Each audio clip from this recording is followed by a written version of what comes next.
O Conselho Nacional de Justiça afirmou que não há evidências, isso porque o presidente do Conselho estava cantando evidências dia desses, hein?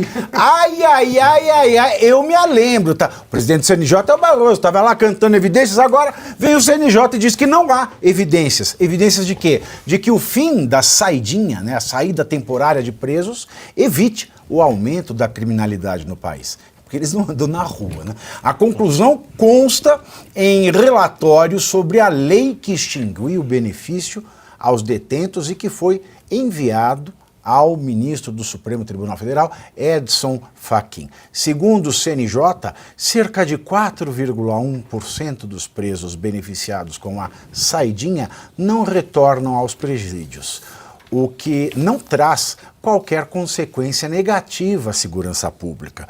O documento mostra ainda que, em um ano, aproximadamente 283 mil presos permanecerão presos de forma ininterrupta, ou interrupta, não sei, interrupta, vou confiar em você, hein, Alemã, interrupta, resultando em um custo adicional ao governo de cerca de 6 bilhões de reais em 12 meses. Vitor Brown, é interrupta, mas o negócio é o seguinte, né? Não faz mal, só uma porcentagemzinha não volta. Isso porque eles têm segurança pagos pela gente, eles não moram nas quebradas, né? Eles não precisam andar com a sacolinha de supermercado cortando o dedo da mão, né? Aí é fácil, né? Pois é, como é que vai dizer isso, né? Um parecer desse, como é que você vai apresentar essa conclusão de que a saída temporária não provoca nenhum prejuízo à segurança pública, por exemplo, para a família do Sargento Roger, que foi policial militar de Minas Gerais, que foi assassinado na virada de ano por um detento que tinha deixado a cadeia numa saidinha temporária, que foi o crime que ensejou que o Congresso Nacional se debruçasse sobre essa pauta e aprovasse o fim da saidinha. Foi a morte do Sargento Roger por um detento beneficiado pela saidinha, que não tinha voltado e que o matou a céu aberto e à luz do dia e a sangue frio nas ruas de Belo Horizonte, que fez com que isso fosse revisto. Então, como é que você vai dizer que isso não acarreta em nenhum prejuízo para a segurança pública? Tem crimes que aconteceram por pessoas que estavam se valendo do benefício da saidinha. Esse assassinato foi democrático. Deve ser isso. Não foi um ato antidemocrático. Deve ser essa explicação. Foi com amor, né? Foi com amor. É possível, só se for essa explicação.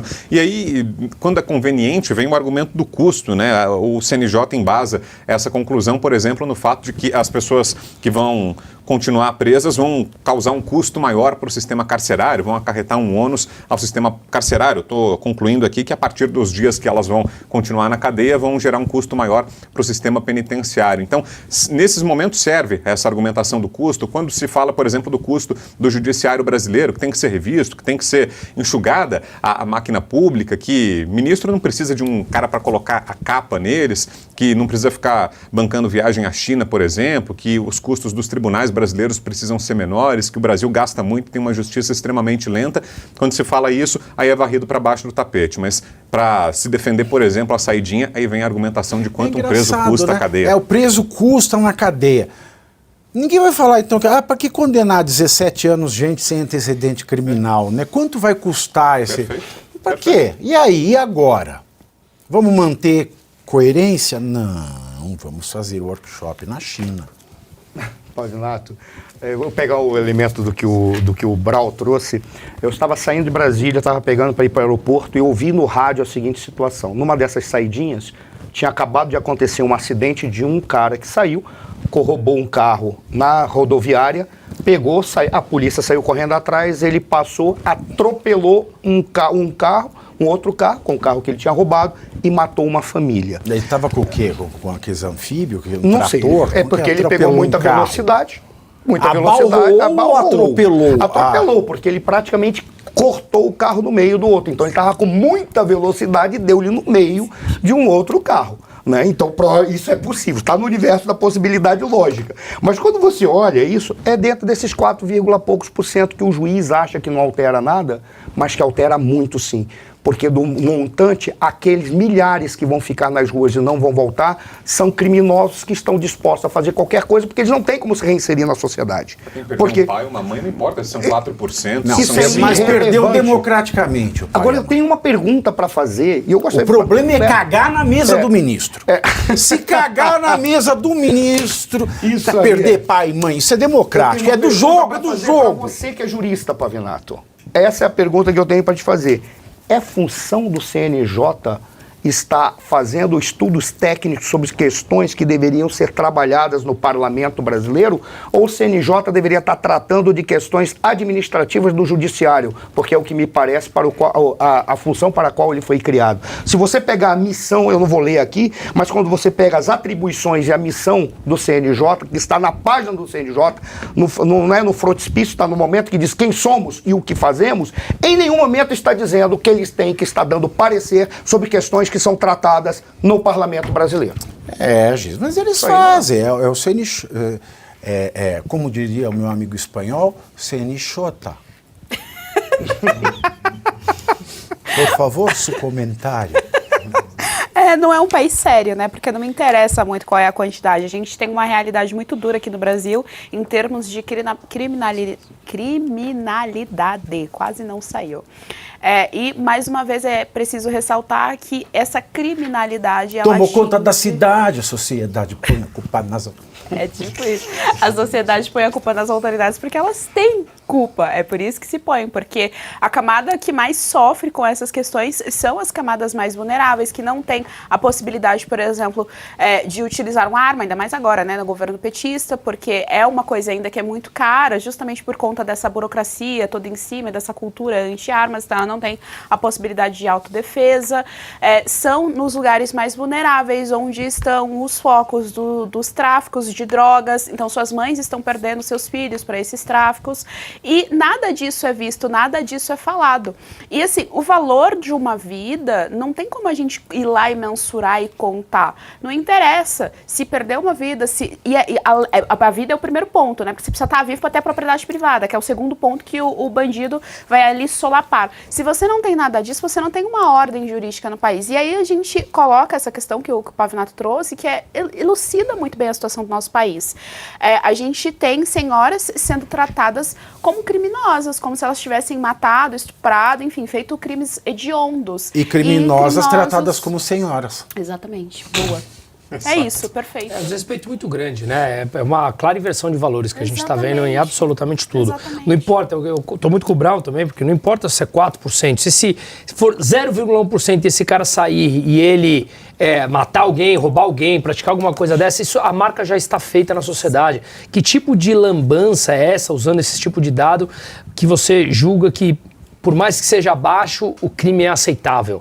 E é algo fácil. Óbvio que isso não vai mudar o quadro da segurança pública, mas é algo que está ao alcance dos políticos. Você acaba com a saidinha. Eles falam, não há você já evita algumas mortes, claro, você não vai resolver o problema. Não há evidências de que o fim da saída temporária evite o aumento da criminalidade. Mas será que há evidências, então, de que se eles continuarem lá dentro, a criminalidade cai ou não? Vamos inverter essa pergunta. Será então existe algum tipo de evidência que demonstre que esses que estão saindo voltam ou então estão saindo e sendo ressocializados? Mas não é nem evidência ou não. Ele não tem nada que ver com evidência. É uma opção do legislador. O legislador não quer que saia. Isso não é do Acabou. CNJ. O legislador é que tem que buscar esses cálculos, tem que buscar essas perguntas, fazer as pesquisas. Mas o que o legislador está fazendo? O legislador trabalha dia 9, 10 e 11, você quer o quê? Mas isso não é porque o legislador... Só tem um detalhe. Mas só tem um detalhe. Mas só tem um detalhe. Não é porque o legislador é vagabundo que nós vamos aceitar que cabe ao judiciário e um órgão que deveria estar trabalhando das questões administrativas do judiciário e não questões de mérito e questões que dizem respeito a projetos de lei, como se isso fosse... a gente não aceita, mas é o Senado que é o freio e contrapeso disso. Aí o que a gente vê? Estamos esperando o Trump ganhar para enviar os mariners no Brasil, invadir o Brasil. Tem cabimento um negócio desse? Não tem cabimento um negócio desse. Porque o Senado é o freio, é o contrapeso do STF. O Senado tem que chamar na chincha. Eu sou deputado. Primeiro, que você está trabalhando só 9, 10 e 11. E não está falando nada, não está achando ruim. Segundo, vocês podem fazer uma obstrução de pauta, aí junta uns 25, faz aí na legalidade, uma obstrução de pauta de tudo, para o país. Enquanto o Senado não fizer o papel de freio contrapeso, a gente vai obstruir. Mas ninguém fala, está esperando o Trump ganhar. É sempre o outro, né? Você sempre terceiriza a culpa, a solução.